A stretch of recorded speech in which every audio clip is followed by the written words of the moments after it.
Siyanibingelela nonke balaleli egameni lenkosi yethu UJesu Kristu. Kubo abazuzile ukukholwa okuyigugu ngokufana nokwethu ngokulunga kukaNkulunkulu wethu nomsindisi uJesu Kristu. Makwandise kini umusa nokuthula ngokumazi uNkulunkulu noJesu inkosi yethu. Izwi lenkosi uJesu Kristu leli olilalele njengamanje. Izwi lenkosi uJesu Kristu lapho sishumayela khona, sifundisa, siphinde sihlole imibhalo engcwele ngokwentando kaNkulunkulu kwindodana yakhe uJesu Kristu oyinkosi nomsindisi ezimpilweni zethu. Sizocela kubo bonke abantu abalalele ukuba usheshise njengamanje uthathe iBhayibheli kuze nawe uzofunda ube nokuqonda kanye nathi. Mungenalo iBhayibheli sizocela ukuba udownload iBhayibheli efonini yakho noma kuma devices onawo ongakwazi ukuthi udownload iBhayibheli ukuze nawe uzofunda kanye nathi ube nokuqonda umoya ongcwele embula uKristu Jesu oyinkosi nomsindisi ezimpilweni zethu. Kulabo abazothi sebelalele bafune ukubhabhadiswa egameni likaJesu Kristu ukuba bathathe imininingwane abayibona escreenini naleso ishiya njengamanje, noma laba abafuna ukuthula ubufakazi ngemsebenzi emangalisayo kaNkulunkulu ethembekileyo ezibonakalisile ezimpilweni zethu ukuba yena ungumsindisi wezimpilweni zethu nokuthi konke sicelayo egameni lakhe yena uyasenzela ngokukholwa ukuba nawe uthathe imininingwane ukuze ubufakazi bakho sizokuthulela kubo bonke abantu abalalele nabafuna ukukholwa ngokweqiniso. Nalabo abanemibuzo mayelana neBhayibheli bengenakho ukuqonda okufanele okuphilayo abadinga ukuthi babe nakho ngenxa yezimfundiso eziningi eziphambukayo ezigcwele emhlabeni esifundiswe zona yilabo nalabo ade besikhulisa bengenakho ukuqonda izwi likaNkulunkulu. Ukube nawe uthathe imininingwane udlulise imibuzo yakho, uNkulunkulu evumile ukuze uzothola ukuphenduleka, ukuze uzohlala ekhanyeni uhambe ngokukhanya, usindiswe ngokomoya nangeqiniso egameni likaJesu Kristu. Ngizoqala nge-email address la uzokwazi ukuxhumana khona nathi. Ithi izwilenkosi.ujesukristu@gmail.com, izwilenkosi.ujesukristu@gmail.com. Ngilandelise nge-cellphone number noma i-WhatsApp number la singaxhumana khona ethi 066 566 9245, 066 566 9245 njengoba ubona kwi-screen mawubukele. Bazalwane, izintshumayelo ziyatholakala zonke ngokuphelele kwazo ku-YouTube ukuze uzokwazi ukuhlala phansi uqhathanise imibhalo njengobufunda nemfundiso ofundiswa yona njalo muhlangene nabanye abazalwane nithi niyamdumisa uNkulunkulu ngokomoya nangeqiniso. Lo osuke nihola ukuba ngabe ufundisa imfundiso ephilileyo uJesu Kristu oyinkosi nomsindisi embhulela imbalo yonke njengokuba umoya ongcwele esihola embula ekhazimulisa uJesu Kristu oyinkosi nomsindisi. Ku-YouTube bazalwane uthi izwi lenkosi uJesu Kristu, izwi lenkosi uJesu Kristu. Ungakhohlwa ukusubscribe kuze ukudla izwi lenkosi uzolithola ngaso sonke isikhathi njengoba umoya ongcwele esondla, ngoba umuntu ngeke aphile ngesinkwa senyama kuphela kodwa ngamazwi onke aphuma emlonyeni kaNkulunkulu ubaba wethu. Bazalwane, ku-YouTube izwi lenkosi uJesu Kristu. Ungakhohlwa ukusubscribe, ungakhohlwa futhi ukuthumela abanye abazalwane kuze nabo bezohlolisisa izwi nemfundiso abayiphethe ingahluki kwimfundiso esiyitholayo kumoya ongcwele ngezwi lakhe iBhayibheli. Sizocela uvula ngomkhuleko simbonge ubaba wethu osezulwini ngalesikhathi samanje sokuthi sikwazi ukuthi sizwe izwi lakhe ekuyilona ukudla ekumele sikudle. Baba wethu osezulwini, mangcweliswe igama lakho Nkosi uJesu Kristu. Umbuso wakho mawufike, intando yakho mayenziwe emhlabeni njengasezulwini. Usiphe namhla isinkwa sethu semihla ngemihla. Usithethelele amacala ethu njengoba nathi sibathethelela abasonayo. Ungasingenise ekulingweni, kodwa usindise kokubi. Ngokuba umbuso ungowakho namandla nenkazimulo kuze kube phakade. Amen. Bazalwane, igama lami ngiLenkosi Bright Zulu. Ngihamba nomfowethu umhlengi Zondi ozobe sihola embula kabanzi, ejula ngokwembhalo, umoya ongcwele ekhazimulisa inkosi uJesu Kristu oyinkosi nomsindisi. Bazalwane, yamukelani mfowethu mhlengi Zondi. Amen. Sanibingelela bazalwane. Amen. Egameni leNkosi uJesu Kristu. Umnini mandla onke, yena osiphe ukuphila ngokuba uyenzile intando kaNkulunkulu esenyameni, wasigcwalisela ungcwele ngamandla kaNkulunkulu ukuba sikwazi ukubuyisana noNkulunkulu. Kungekhona ukuhlakanipha komuntu, kepha kungumusa neqiniso elivela kuNkulunkulu.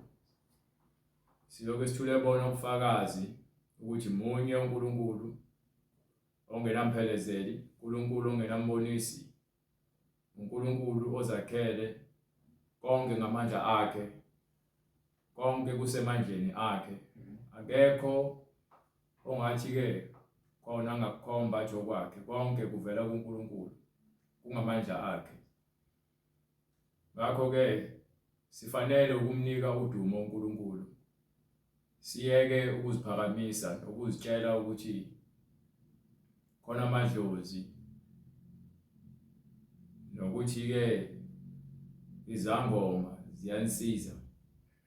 Uma uzuza ukuphila kwakho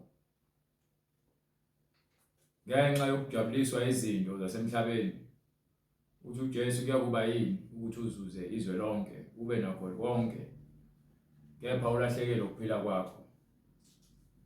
Ukuphila komphefumulo, ukuphila akukhona kwabantu abafileyo. Igama liyasho bafile. Uma abantu abafile bengenakho ukuphila, imphefumulo yabo ibhajiwe esihogweni noma eparadise. uNkulunkulu waziyo, thina sazi. Uma ukholelwa ukuthi ke abantu bakini bahlele emsamo usenkingeni, abantu bayakhala esihogweni, akukho ukuthula esihogweni. Abantu bayahlupheka, banxaniwe, balambile, akusekho kudla esihogweni. Konke kuphela lemhlabeni. Uma ufele emhlabeni ungazange usidle isinkwa sokuphila, nakhona uyesihogweni uyolamba, ngokuba ke ezulwini ukudla kwakhona kuqala lemhlabeni ukudliwa, ukuze ke uma ufa uyazi indlela lapho khona kudliwa khona lokudla ukudla lemhlabeni, ukudla kamoya. Akho kudla kwezangoma, akho kudla kwezinyanga, akho kudla kwabathakathi, akho kudla kaSathane. Konke kuzophelela emhlabeni. Ukubusa kwenu nokujabula kwenu nokuba ongqongqo kwenu, niziphakamise, nizitshele, nithuke uJesu, nimhlambalaze, nifuna ukubukwa, ukuba baningi abathanda ukubukwa.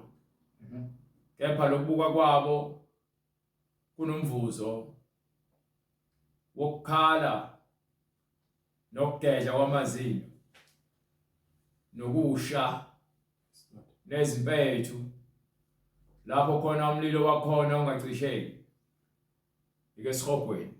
Lapho khona nonke uma kuwukuthi anifuni ukwamukela ivangeli lokuphila, uma kuwukuthi animamukela uJesu, nisenkingeni. uNkulunkulu thengilele wangikhombisa ukuthi ke kuzokwenzakalani. Kuzowa amatshe ashisayo ezulwini, kuzowa izinkanyezi, njengokuba ngikutshela yikona ngikubonile. Noma kuthiwa khona namhlanje, noma ngabe kuthiwa khona kusasa, kepha khona kuthiwa ngisho ukuthi kuzowa amatshe omlilo ayashisa namatshe engishisa noma amatshe engaweli kumina bengikhala ngicela uxolo khona amatshe engaweli kumina kepha bewele eduze kwami ngibabone eshaya izindlu ushisa lebekushisa bewela khona bephihliza izindlu abantu bese befuna ukuyocasha ematsheni ingasekho indlela yokucasha emva kwalokho kwawa izinkanyezi zizowa izinkanyezi lozo zibonayo ezulwini ngikubonile lokho kwathiwa mangingakusho nami ngisenkingeni ukuba imibhalo iyafakaza ukuthi konke esikubonayo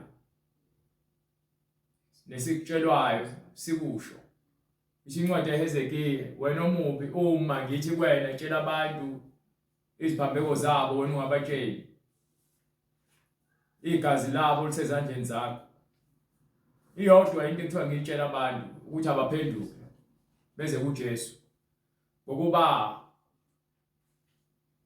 umhlaba ubhaliwe phansi umhlaba uzobhubha ngomlilo kubhalwe phansi soqala nje ngikuvezele lento engibonile incwadi yakhona yambuliwe incwadi yaMathewu sahluko 24 from verse 27 akusekho isikhathi sokudlala abantu babhizi badlala umacashelana bayahamba baya emasontweni kepha ukungcwela baphili abantu bayacula emasontweni kepha indlela yokungcwele bayayiphika noma ungacula noma ungaba nesikhundla esontweni kepha ukungcwele uma ungaphili futhi ungafuni ukuhamba indlela yokungcwele konke lokho kwenzayo kuyize leze so akunamsebenzi ukesontweni kwakho ekubeni wena ungaphili ukungcwele umlilo uyashisa ungcono ukhiswa izwi manje likhiphe konke ukungcola kunokuba ushisa umlilo wasesihogweni izikhethele wena manje ngokuba akusona isikhathi sokudlala lesi niyabhizi niya celebrate nibungaza amaphasika niphile emangeni niphile otshwaleni niphila ekungcoleni niphila ebufebeni niphila entshontsheni niphila ngakho ukuzondana nokuhlebana niphila ngenkohliso yamadlozi nikhonza amadimoni nikhonza izithixo nikhonza izinto ezidaliweyo nithanda izinwele zokufakelwa nithanda ukupenda ubuso nemilomo yenu nithanda ukufaka ubucwebe nihlobe nithanda ukubukwa nithanda ukunika abantu iziwasho namafutha niqamba amanga nithi abusisiwe ekubeni lozo zinto izinto zibumnyameni nithanda ukugqoka amabhluku emasontweni nabantu besifazane nina madoda nithanda ukuzenza abantu besifazane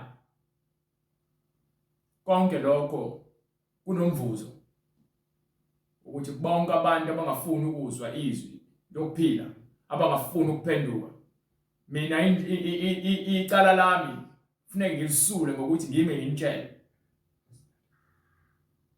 uma ebuza uNkulunkulu ebuza kwincwadi yaIzaya ukuthi sothuma bani uthi uIzaya ngiphi incwadi yaIzaya kuqala Isaiah chapter 6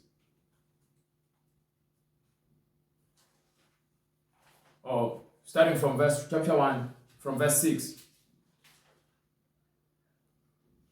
kusukela incwadi uIsaya isahluko sokuqala chapter 6 incwadi uIsaya isahluko 6 ivesi lokuqala ngonyaka wokufa wenkosi uUziya ngabona uJehova ehlezi esihlalweni sakhe sobukhosi yes sir esiphezulu nesiphakemeyo umsila wengubo yakhe ugcwalisa ithempeli ngaphezulu kwakhe kwakumi amaserafi yilelo nalelo lalinamaphiko ayisithupha ngamabili lamboza ubuso nangamabili lamboza izinyawo, nangamabili landiza, elinye lamemeza kwelinye lathi, ungcwele, ungcwele uJehova. Amen. Ungcwele, ungcwele, ungcwele uJehova Sebawuthi. Wonke umhlaba ugcwele inkazimulo yakhe. Izinsika zomnyango zathuthumela ngezwi lomemezayo. Indlu yagcwala umusi. Ngase ngithi, maye kimi ngokuba ngiphelile lokhu ngingumuntu ozindebe zakhe zingcolile, futhi ngihlezi phakathi kwabantu abazindebe zabo zingcolile, ngokuba amehlo ami abonile iNkosi uJehova Sebawuthi. Yaphalandizela kimi elinye lamaserafi, liphethe ilahle elivuthayo esandleni salo, elalilithathe ngodlwawu e-altare. Lathinta umlomo wami lathi, bheka lokhu, kuthintile izindebe zakho, ububi bakho sebususiwe, nezono zakho zihlanguliwe. Futhi ngezwa izwi leNkosi lithi, ngiyakuthuma bani, kubani oyakusiyela na? Ngase ngithi, bheka nangu mina, ngithume mina. Yathi, hamba usho kulaba bantu ukuthi, yizwani, yizwani, kepha ningaqondi, bonani, bonani, kepha ningazi. Yenza izinhliziyo zalaba bantu ukuba zikhuluphale, nezindlebe zabo zibe buthuntu, zifiphaze amehlo abo. Ufiphaze amehlo abo, funa babone ngamehlo abo, bezwe ngezindlebe zabo, baqonde ngezinhliziyo zabo, babuye baphiliswe. Amen. Amen. Izwi liphumile. Uma ingilosi ifika, ithatha ilahle izoshisa umlomo kaIzaya, njengokuba ezisho ukuthi yena ungcolile, uphila phakathi kwabantu ababi. Nami ngifana noIzaya, ngingcolile, ngihlezi phakathi kwabantu ababi, siphila phakathi kwayo Sodoma neGomora. Besiyingxenye yabo, kepha namhlanje sigeziwe ngezwi. Njengoba sigeziwe ngezwi, uNkulunkulu ufuna azomthuma. Uma engivezela umbono, akangivezeli umbono ukuthi ngugcine kumina, kepha kufanele ngintshele. Njengoba isho imbhalo ukuthi hamba ubatshela ukuba yebo, noma bebona bazongaboni, noma bezwa bazongezwa, bangaqondi, ngokuba izinhliziyo zabo zigcwele ukungcola, bawontamo olukhulu, abafuni ukuhlukana nezono. Khona begqoka izivatho beye emasontweni, khona bezibiza abantwana bakaNkulunkulu, khona bezibiza ngabapostoli nabaprofethi bakaNkulunkulu, kepha bazophelela esihogweni ngokuba yini izinhliziyo zabo zibambelele ekungcoleni. Uma ngase nithambise izinhliziyo zenu, nixegise ukhonkolo emqaleni wenu, nivumele izwi likaNkulunkulu ukuba lingene lidlule, niza kusindiswa, niza kuphiliswa, niza kuphulukiswa kukho konke ukungcola nobubi enikubo. uNkulunkulu babizile abantu wathi wozali kwincwadi yakho Isaiah sahluko 1 ngifuna ushayeshe bright verse 18. Wozani ke sithethe indaba, usho uJehova. uNkulunkulu uyasibiza, sibiziwe ukuba ke size kuNkulunkulu azokhuluma nathi. Uma ezokhuluma nathi uNkulunkulu kufuna ebandleni uhlezi phansi ulalele, uvula iBhayibheli. Yekani ke emabandleni ningaphethe amabhayibheli. Yekani uthi niyakholwa kepha amabhayibheli nonafundi. Niyakholwa kepha ke izwi lenkosi kanilazi. Nazi ukuthi uNkulunkulu uyanikweleta afuneke nithole izibusiso. Anazi ukuthi intando kaNkulunkulu kufanele yenzeke. Niyakholwa ngaphandle kokuqonda ingakho abaprofeti benu beninika iziwasho namanzi kanye novaselina. Niyakholwa kepha ke ubungcwele kanibazi ngokuba kushunyayelwa ukuthi kehlukana nesono. Niholwa abaprofeti bamanga. Niholwa abaprofeti abangathunywanga uNkulunkulu. Ingakho abantu befa khona bemasontweni bephelele esihogweni. Uma sibizwa ingokuba singcolile. Ingokuba ke sonakele. Sibizela ukuzophendukwa. Siphendulwe sishintshe. Sifane naloyo sidaliweyo. Asizidalanga thina. Asidalanga lutho.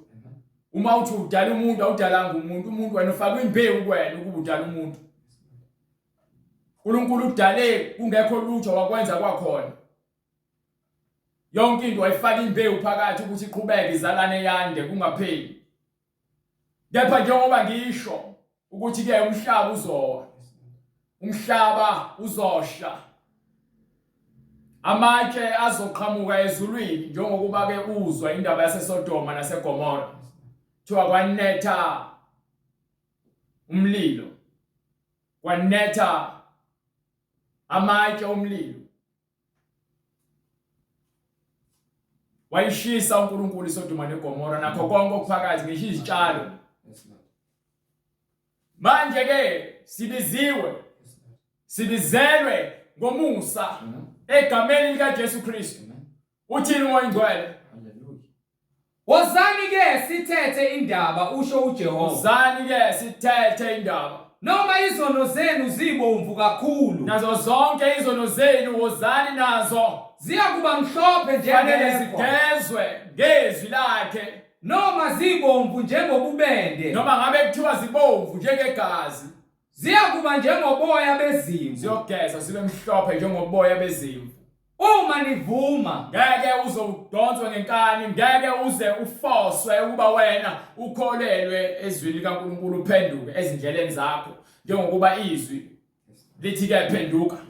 Ngeke uzophoqwe lithi uma kuphela uvuma. So uma ke incwadi kaIsaya ithi lo mubi makayishiye izindlela zakhe zobubi, nalowo ongalungile ashiye incabango yakhe yobubi abuyele kuJehova. Uthi mfune manje sanokutholakala. Njengoba sanokutholakala manje isona sikhathi osinikiwe. Isona sikhathi osinikiwe ukuthi umfune. Uzomfuna umthole manje ngokuzithoba nangokuzinikela. Ngeke umthole ngenhliziyo yakho elikhulu. Ngisho ngambiza ngomlomo, uyasho ukuthi bonke abangibiza ngomlomo kepha bengayenzi intando yami indawo yami ibekiwe echibini lomlilo. Akusibona bonke abantu abathi inkosi inkosi abayokubona umbuso kaNkulunkulu. Ningamangaliswa ukubona amabandla amangaka ngisho becula kamnandi belandelana bewuholo begqoka ama-uniform. Bephume esontweni bahamba yofeba. Beze esontweni belulukile. Badakwe khona esontweni. Baphinge khona esontweni. Bayazondana khona esontweni. Isikhathi ukuthi manje uphenduke. Ulandele izwi elipheleleyo. Niphume kulamabandla amanga ngokuba ke nigcwele emasontweni, nigcwalele khona ukuyocala. Omama abasonto baluthela nabamanye amasonto bashaya amavosho emasontweni. Omama abadala ekufanele ngabafundisa izingane zabo emakhaya zamantombazane ukuba zibe nesimilo. Bona banasimilo bagxegelwa isimilo. Abanye bayadelela bagibela izimbongolo ngephasika basenza uJesu. Abafundisi Ibandla likaNkulunkulu seliphenduka indaba yokudlala seliphenduka umasibhozi ngenxa yenu. Nina bazenzisi. Nifaka ukholo, nihamba niyofundela uma bafundisi. Bese nimuye la lezi imgilingwane, nimukisa ngevangeli. Nithi niyakholwa. Batshela ukuthi uJesu uthini kwincwadi yaMateyu 24 from verse 27. Ngokuba njengonyazi liphuma empumalanga lubonakale kuze kube sentshonalanga. Njengokuba ke unyazi meliqhamuka uJesu ngeke uzumfice emjondolo, ngeke uzumfice ehlane, ngeke uzumfice egunjini. Uthi njengoba ekhuphukile wayezulweni nokubuya kwakhe, njengokuba usuka ubona umbani udabula ushona ngapha uphinde ushone ngapha, uthi nokubuya kwakhe kuyokuba njalo. Kuyakuba njalo ukufika kwendodana yomuntu. Noma phi lapho kukhona isidumbu, kulapho namanqe ayakubuthana khona. Lapho kukhona umzimba wakhe, bonke abangcwele bayobehlangene lapho. Bakuye. Bonke abangcwele bazobe bambelele kuyena. Noma kuthiwa buye yena abadla igazi la abaphuza igazi lakhe badle umzimba wakhe, yena ukubona. Labo abangekho kuyena babonakala ngokuthi bangalazi iBhayibheli, baphikisane nento ebhalwe phakathi eBhayibhelini. Bebe bayakholwa, abanye babo bangabafundisi. Abanye babo baba umfundisi bahola amabandla. iBhayibheli yakuphikisa kepha unenkani uyakwenza. Ngoba yini? Awufuni ukuzithoba, awufuni ukulalela. Thini iBhayibheli? Haleluya. Kepha masinyane emva kosizi lwalezo zinsuku, emva kosizi kunosizi esikulona, siyajula kulona usizi. Njengoba manje siphila ngaphansi kosizi. Njengoba landa usizi, kuzofika isikhathi lapho khona usizi izomele lume. Bese ke indodana yomuntu iyabonakaliswa ukuthi nini uma ethi kwayena akazi uJesu esakenyameni, ingokuba ke ufihlele wonke umuntu ngisho izingilosi azazi lutho ngaphandle kwaNkulunkulu kuphela. So anginakuma la ngimtshela into engekho. iBhayibheli ikhuluma into eqondile.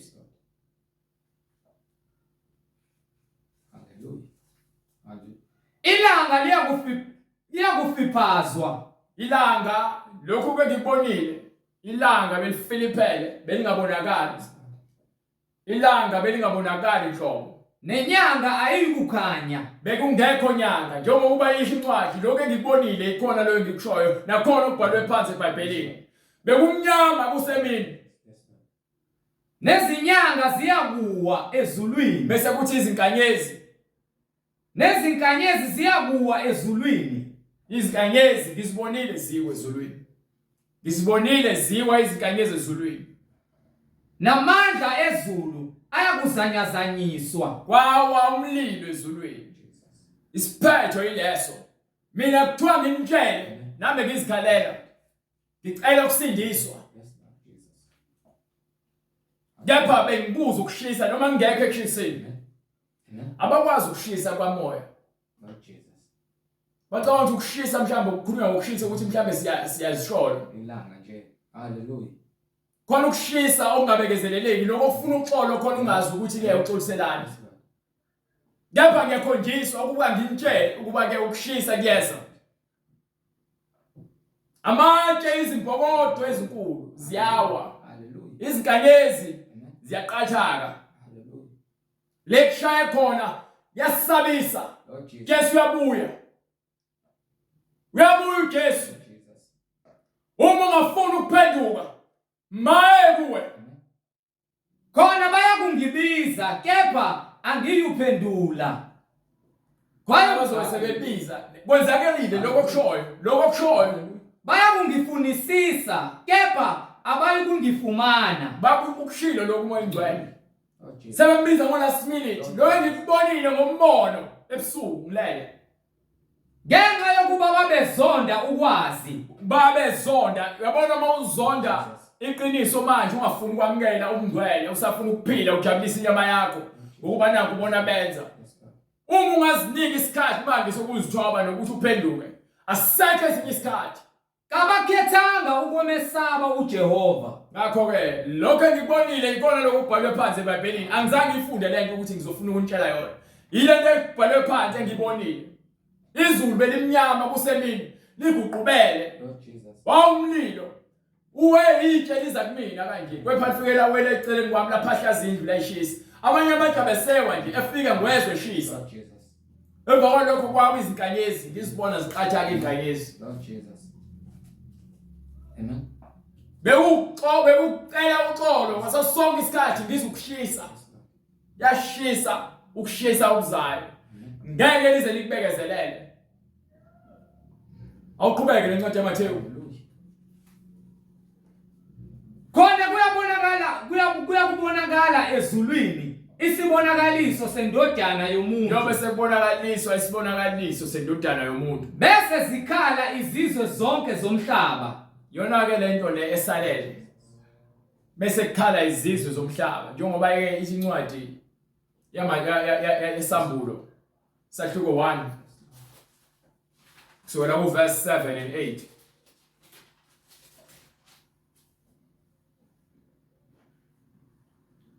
Bekani uyeza namafu. Bekani uyeza namafu. Namehlo onke ayakumbona. Onke amehlo aza kumbona. Nabo abamgwazayo nezizwe zonke Nabo bonke zomhlaba. abamenza okubi. Nazo zonke izizwe zomhlaba ezimaziyo ezingamazi bonke bazombona.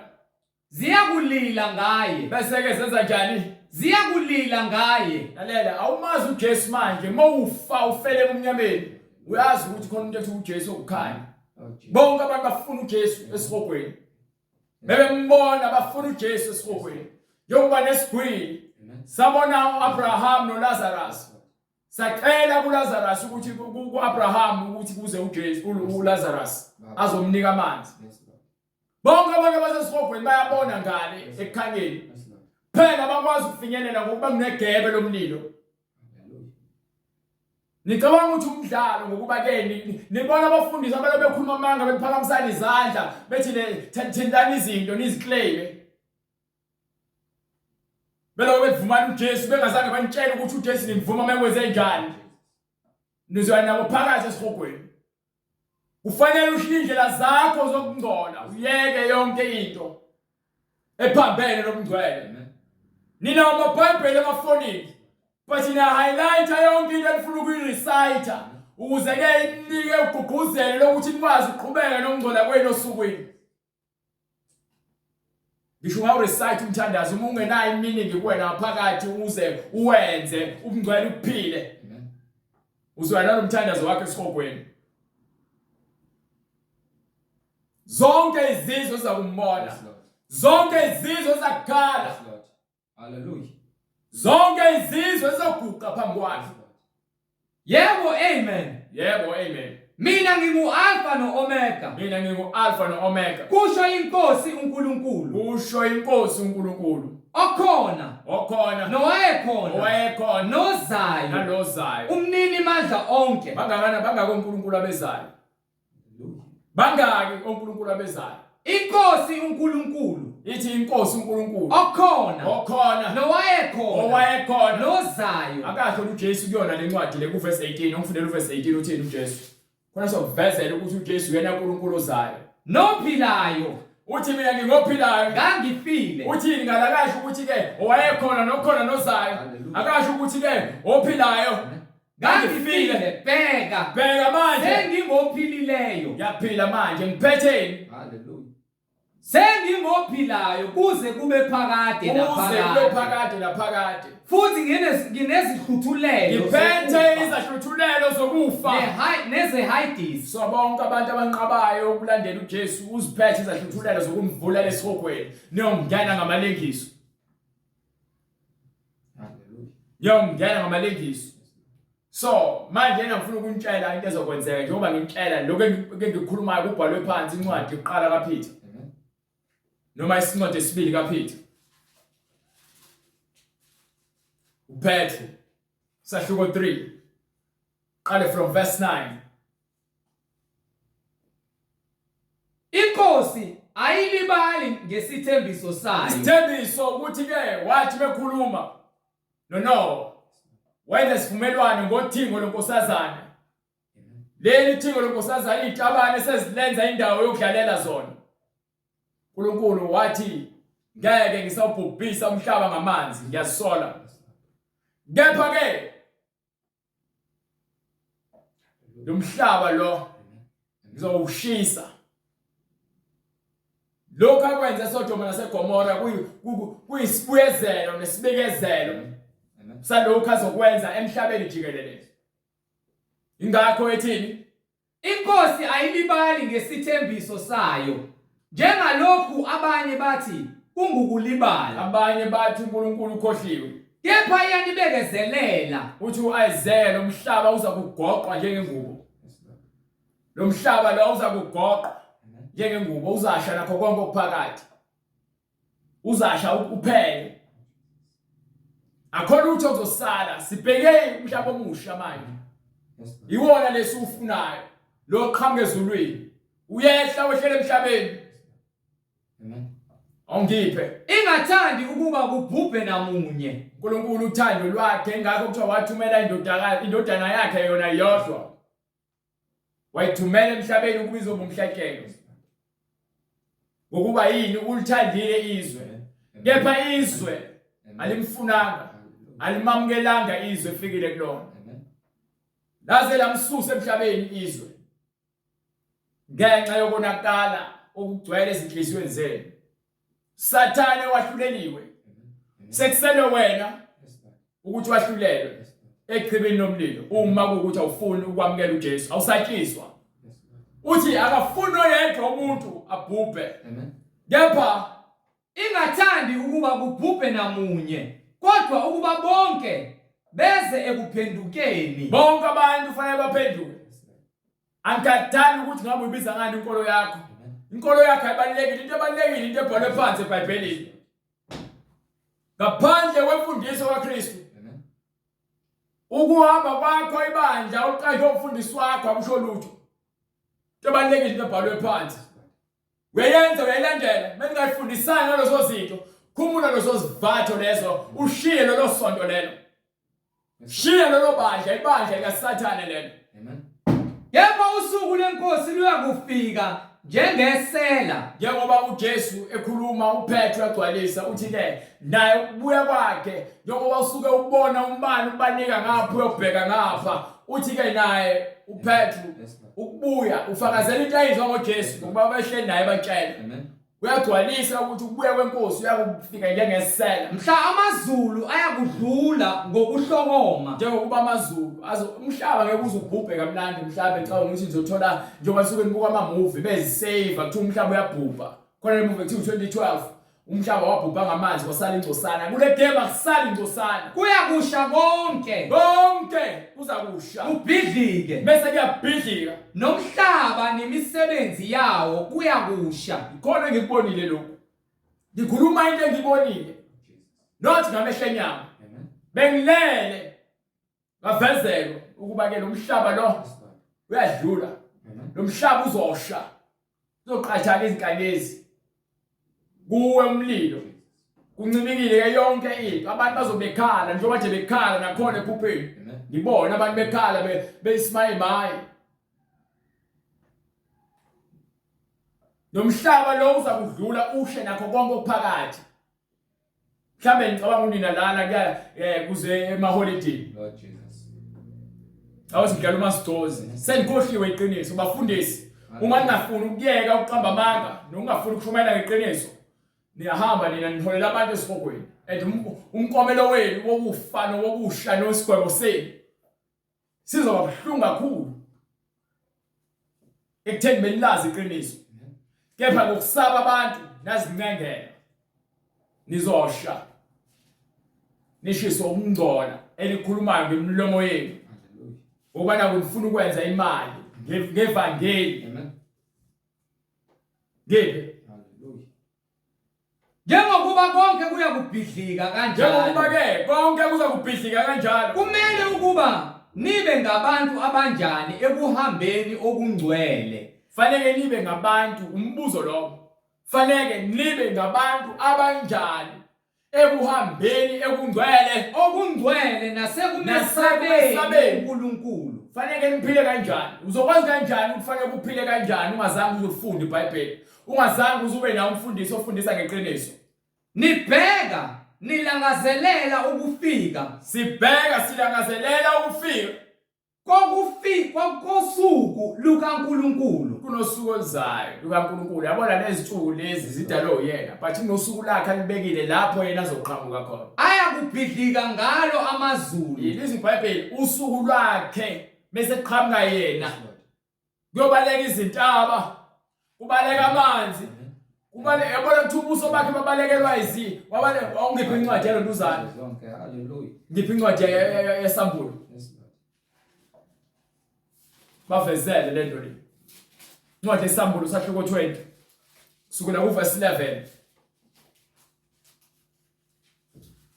abantu abahlukene babona umbono munye lo mbono ngubonile umbono khona eBhayibhelini Ngase ngibona isihlalo sobukhosi esikhulu. ngase ngibona isihlalo sobukhosi esikhulu Esimhlophe nohlezi kuso. esimhlophe nohlezi kuso Ubuso bakhe babalekelwa izulu nomhlaba. ngakho-ke ngikutshela lento engikutshela yona ngaphandle kokuthi ngikuvezele incwadi Abuka. sengiyakuvezela incwadi ukuze ngigcwalisele ngakho-ke njengokuba ethi uPetru Hallelujah. uyakuqhamuka Hallelujah.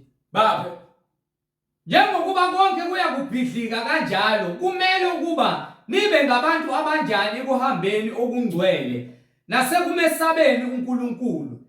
Nibheka nilangazelela ukufika kosuku lukaNkulunkulu. yebo Ayakubhidlika ngalo amazulu ashe konke kushe uthini ngale kunyibilike. uJohn kwincwadi yesambulo Ngase ngibona isihlalo sobukhosi esikhulu esimhlophe. siyavala-ke manje la ukuthi-ke njengoba sesibonile uPetru usho the same thing Yes, Lord.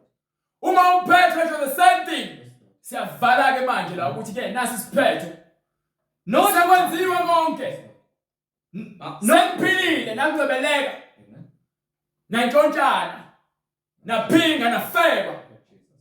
naqamba amanga nazondana nangabugcwalisa uthando lomngcwele nakudaka utshwala nadlala emaklabhini nathanda izinto ezidaliweyo ngaphezu komdali Lord Jesus. Amen. naqamba amanga ngevangeli nadayisa izwasho navula ama-tuckshop esontweni Amen. ndidayisa ama-product eni manje ndidayisa imikhiqizo yeni amafutha angcwelisiwe amanzi angcwelisiwe ney'thombe zenu ngaphandle senawo uNkulunkulu njengoba isho imibhalo ukuthi baningi abaprofethi abazoqhamuka Lord Jesus. egameni lami bakhohlisa abaningi Amen. abantu bahlele emasontweni ngokubana bafuna izinto eziphathekayo abantu benza izibonakaliso zamanga niyakholwa uma uJesu aseqhamukile Amen. sofika umhlaba Yes, Lord. washa wangqonqa nakho konke okuphakathi bese yena aqhamuka azohlala ehlalweni sakhe sobukhosi esimhlophe qhwa ubuso bakhe babalekelwa izulu nomhlaba Hallelujah. akutholelwanga indawo. ngeke kutholelwe indawo lemhlabeni ngoba yini ungcolile emhlabeni Yes, Lord. Yes, ngcolile Lord. Lord Jesus. ngcolile umhlaba lo Amen. yilabo abakhethiweyo abazosindiswa abakhethiweyo yilabo abazinikele Yes, Lord. abangazange bathande ukuphila kwabo kwaze kwasekufeni Yes, Lord. bazinikele njengoba uJesu esho ethi umuntu uma efuna ukuphila kumina makazonde ubuyehlo ukuba inyama lengcolile kumele uyibulale imisebenzi yayo Amen. ngokulandela ivangeli eliphilileyo ufunde izwi eliphilileyo njengoba ke lishunyayelwa ulazi izambulo ezethu qonde umesaba uNkulunkulu ugcina ingelelo yakhe Yes, Lord. ukuba lokho kungowabantu bonke uNkulunkulu uyokwahlulela konke okufihliweyo nokwambuleweyo akukho okufihlakele emehlweni akhe konke kusobala Mvuliwe. Hallelujah.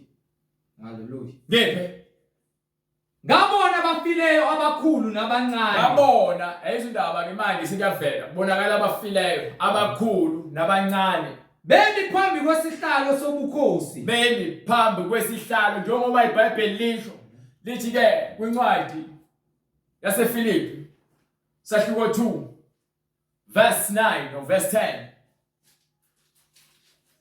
ncwadi yaseFilipi sifuna ukukuvezela ukuthi lo Jesu uyena ozokwahlulela izwe uyena uNkulunkulu njengoba imibhalo ikuvezela ngokukamoya oyingcwele hayi ngokuhlakanipha komuntu.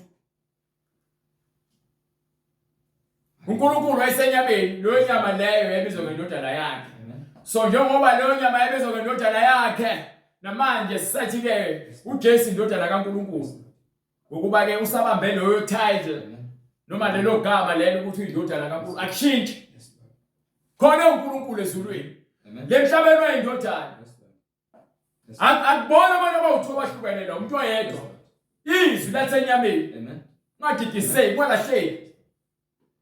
Yingakho ke iBhayibheli lithi Ngalokho ke uNkulunkulu wamphakamisa kakhulu. uNkulunkulu ngokubekezela legama leli wayeseliphakamisa kakhulu. Wamnika igama eliphezu kwamagama onke. Alikho igama elingaphezu kwegama likaNkulunkulu. Igama elithi uNkulunkulu ilona gama elingaphezu kwawo wonke amagama. So ke uma enika igama umzimba ehleli kuona ukuthi uJesu Kristu ogcotshiweyo uyena ke lo nkulunkulu lo owayesenyameni. Ukuze kuthi ngegama likaJesu. Ukuze ukuthi ngegama likaJesu amadolo onke aguqe. Yabona ke mase kuguqa wonke amadolo. Njengoba nangale incwadi kwincwadi esambulo ithi ke phambi kwesihlalo sobukhosi kwase kubonakala abafileyo abakuphi ongephe. Ngabona abafileyo abakhulu nabancane. Abafileyo abakhulu nabancane bemi phambi kwesihlalo sobukhosi. Nayo indaba njengoba nangale kwincwadi yaseFilipi asiqondanise lento okana kusifisa iqondane. Ngokuba ke libhalwe phansi ukuthi ke nakhona bonke abantu bayoguqa phambi kwaKristu njengoba enikwa igama elingaphezu konke amagama. Ukuba izizwe zonke funda la bright. Ngakho ke no hlehla kancane. Ukuze kuthi ngegama likaJesu. Ukuthi ngegama likaJesu amadolo onke aguqe. Wonke amadolo fanele eguqe phambi kwaJesu. Abasezulwini. Abasezulwini. Nabasemhlabeni. Abasemhlabeni. Nabangaphansi komhlaba. Nabangaphansi komhlaba. Nezilimi zonke zivume. Zonke izilimi zivume ukuthi uJesu Kristu uyinkosi. uJesu Kristu uziyovuma ukuthi uyinkosi. Kube inkazimulo kuNkulunkulu uyise. You understand? Bese kuyavuma esekhaziwiliswa uNkulunkulu uyena uJesu. Legama lithi Jesu kube likwigama lelo gama lelo uNkulunkulu uze ngale emhlabeni ukuthi uzibize ngoJesu Kristu. So manje njengoba ithi ke incwadi kwase kukhishwa abafileyo abadala nabancane babeka phambi kwesihlalo sobukhosi. Uma izizwe zonke ziguqa phambi kwaJesu namanje uJohane kwincwadi esambulo uthini?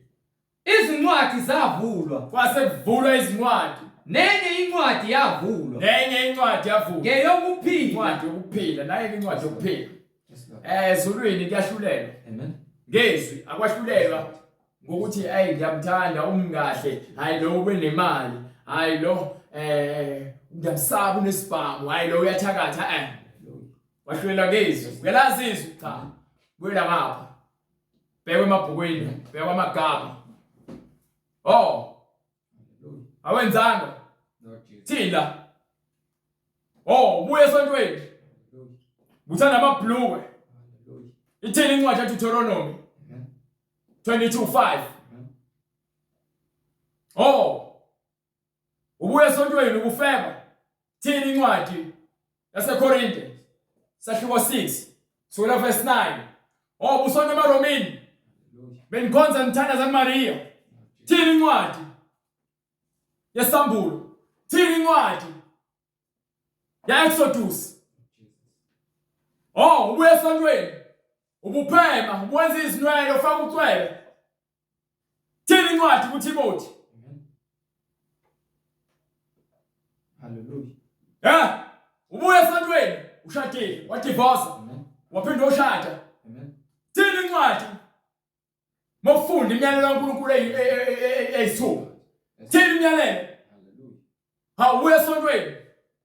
Ubutshontsha. Lithini iBhayibheli lithini imiyalelo kaNkulunkulu? Hallelujah. Ubungena esontweni. Bufakaza ngamanga. Ubuza uzothola ubufakazi bamanga esontweni. Ungabe ufakazi wamanga, ungaqamba amanga. Sekuvulwa imibhalo sekuhlolwa. Lord Jesus. Ngezwi. Amen. Ingakho uJesu kwincwadi yaJohane Bryce ahluko 12. Sura verse 47.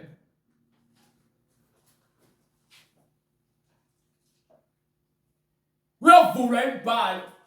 Konke lokuhlakanipha nokusa kwakho owutshela ukuthi awubona umuntu uzokwambulwa. Kuzophela ukusa. Ngiphe Uma umuntu ezwa amazwi ami uma umuntu ezwa amazwi ami angawalondi, angawagcini, lowo angimahluleli mina. sidlulisa umyalezo. UJesu wafika wadlulisa umyalezo. Abawuthanda umyalezo bawamukela basindiswa. Njengoba namanje abalizwayo izwi bagcine bayamthanda uJesu. Ngokuba angizanga ukuba ngahlulele izwe. Ngokuba ke noma nikiwe amandla okwahlulela izwe, kepha ke usakusindisa izwe. Kepha ukuba ngisindise izwe. Ingakho ke yathi intombazane yaseSamaria, intombazane ebanjwe iphinga, bayiletha kuJesu. Bathi uMoses wathi ayabulawa umuntu obanjwe iphinga, lo banjwe eqotsheni. uJesu wasukuma wathi ke kunina uma ekhona ongakaza sendisona kube uyoqala ozomshaya ngabantu. Bonke bathi bawunembeza nesazela ukuthi nabo bayizoni baphuma bamshipha esifazane. Wayesethi uJesu ke, sifazane bapha abamangaleli bakho, wayesethi akukhona yedwa Nkosi. Wayesethi uJesu ke, nama ngikwahluleli, hamba ungabe usona. Lord Jesus. uJesu wafika indoda ehlele eduze kwamanzi ingakwazi ukuhamba. Wayilapha kuyisabatha. Amen. Yasukuma yashathi uhlaka. Emva kwalokho bayixosha esontweni.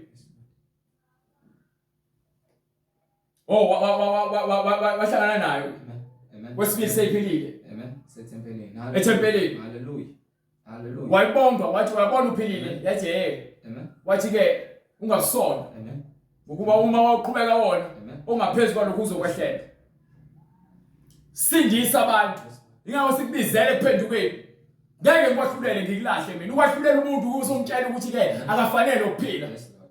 Ongalayo So lo owala izwi angawamukeli amazwi ami. angafuni ukwenza izwi Unomahlulelayo. khona ozokwahlulela. Izwi. Yini? Izwi engalikhulumayo Izwi engalikhulumayo. yilona eliyakumahlulela ngosuku lokugcina. Eqaleni wayekhona ulizwi. Yes, Lord. Ulizwi wayesenyameni. Hallelujah. Ulizwi wayenkulunkulu. Ulizwi wayenguNkulunkulu. Konke Yena lo wayekhona eqaleni. Hallelujah. Konke kukhona kukhona ngamandla akhe. Yes, Lord. Yes, Lord. Njengoba ethi ulizwi Amen. uyakutshela ngenye indlela ukuthi ke uma ungafuni ukwamukela manje sohlangana ngaphambili uzongifica. Izwi engalikhulumayo Lelizwi lelo ngilikhuluma kwana ngizokubuza ngalo. Angithi ngiyaphatha amabhayibheli. Anophatha amabhayibheli. Kufanele kuliphathe iBhayibheli ulifunde ulazi ukuze usindise umphefumulo wakho.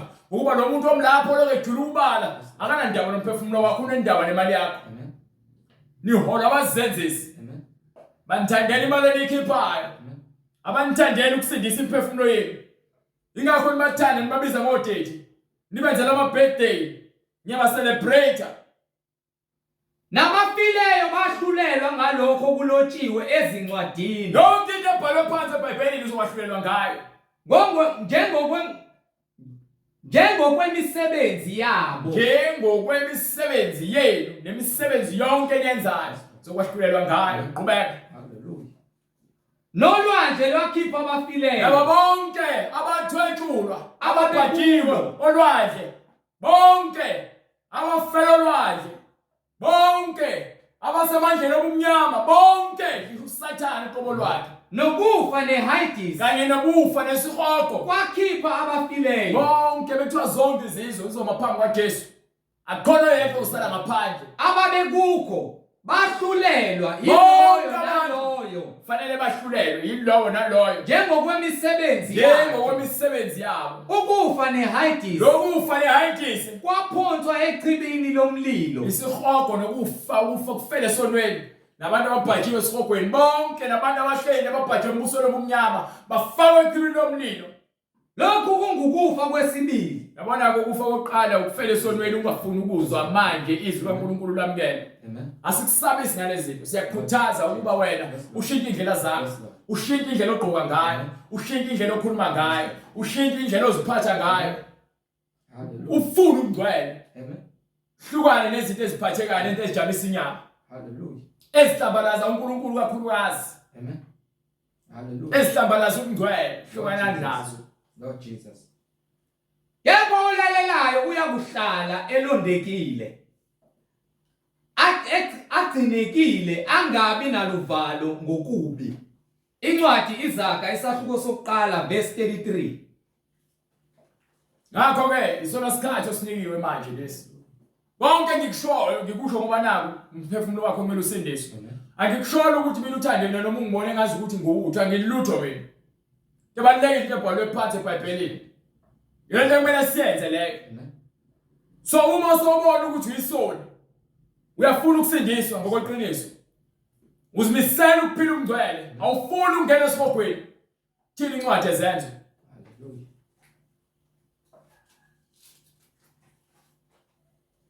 Bonke abaprofeti bamanga bayaphakathi esibhogweni. Abazenzisi, abakhohlisi bayaphakathi esibhogweni. Akho sengathi noma wacishe bonke ongafuni ukwamukelizwe. Akho kubonisana. Noma kuthiwa ke bayoma bahlulelwe. Uma siwahlulele enkantolo awubi lapha uthi hayi mina ngifuni nje ukuyejele.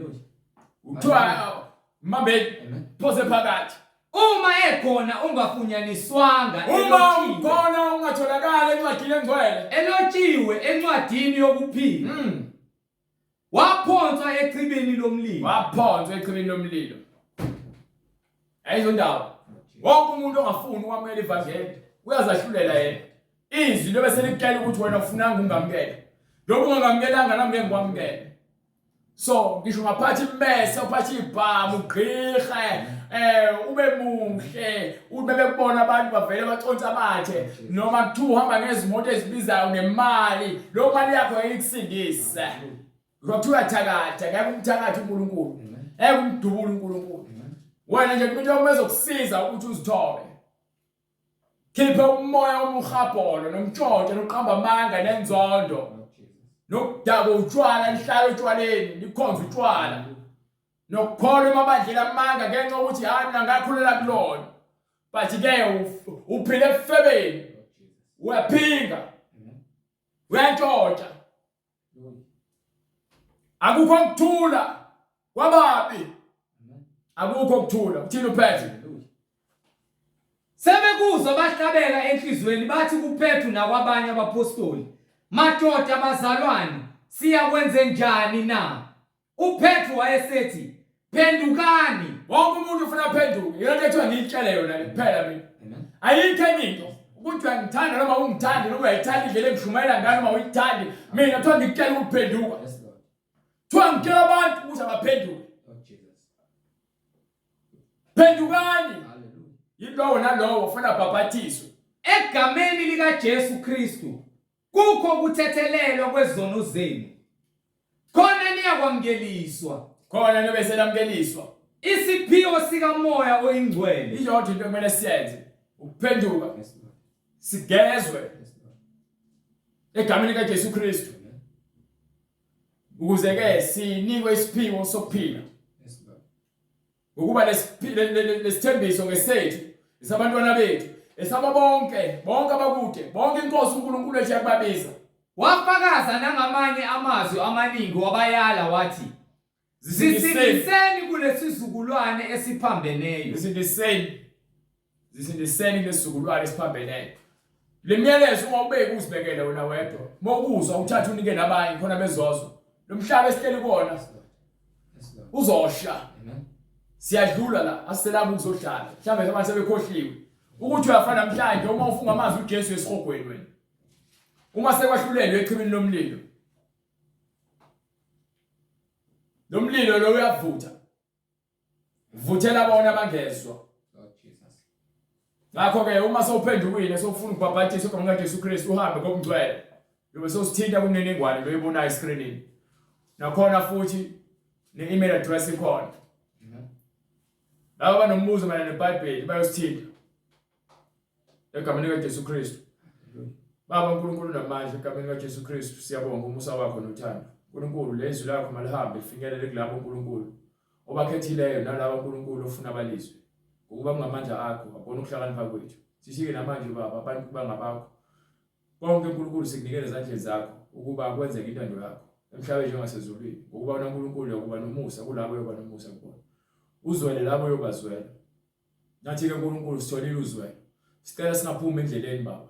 Singazinikeli ekungcoleni nawe uNkulunkulu ungasinikeli kokubi kepha usindise uNkulunkulu sinika amandla amasha ukuba sigcwaliseke sinikwe uNkulunkulu amandla ukuthi siqine kukhona konke uNkulunkulu usathaneza nabo singavumeli usathane uNkulunkulu asuwise ekungcoleni singasahlehla baba nalabo uNkulunkulu abaphendukile abavumayo uNkulunkulu bayizoni labo uNkulunkulu esamba nabo kumanje abagcina uNkulunkulu izwi lakho abafuna uNkulunkulu ukuhamba ngoqondo siyabanikela ezandleni zakho baba ukuba umenzele umusa baqinise uNkulunkulu njengokuzithoba kwabo siyabonga uNkulunkulu namandla sithi nathi baba inhliziyo zethu mazingabi khulu senze lokho uNkulunkulu osithuba khona usikhombise indlela ekumele sihambe baba siqhubeke nokwesaba ngomusa nothando manje naphakade amen. Ukuthula makube kubazalwane nothando kanye nokukholwa okuvela kuNkulunkulu uyise naseNkosini uJesu Kristu. Amen.